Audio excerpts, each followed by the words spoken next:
BRS की रुकने council कविता दिल्ली से हैदराबाद पहुंच गई। शमशाबाद एयरपोर्ट पर बीआरएस के कायदीन और कारकुनों ने उनका शानदार इस्तकबाल किया। कविता के हमरा उनके शौहर अनिल, केटीआर, हरीश राव और कई बीआरएस के अरकान ने असेंबली भी मौजूद थे। एयरपोर्ट से कविता सीधे अपने घर रवाना हो गई। कविता 27 अगस्त को सुप्रीम कोर्ट ने शराब स्कैम केस में ईडी और सीबीआई के केसेस में जमानत दी थी।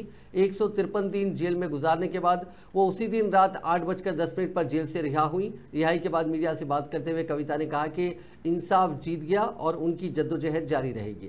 उन्होंने आखिरकार सच्चाई की जीत की बात कही और उन लोगों को सूझ समेत जवाब देने की बात कही जिन्होंने उन्हें परेशान किया।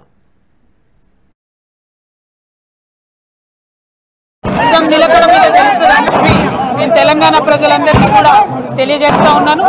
ఆ రోజు కోసం ఖచ్చితంగా పోరాటం చేస్తూనే ఉంటాం। ప్రజాక్షేత్రంలో ఇంకా బలంగా పనిచేస్తాం। కేసీఆర్ గారి నాయకత్వంలో రాష్ట్ర వ్యాప్తంగా జరుగుతున్నటువంటి అనేక పోరాటాల్లో కూడా పాల్గొంటాం। అల్టిమేట్ గా ఏ తప్పు చేయనటువంటి నేను కడిగిన ముత్యంలా ఈ అపవాదులన్నిటి నుంచి కూడా బయటకు వస్తాననేటటువంటి విశ్వాసం నాకు ఉన్నది।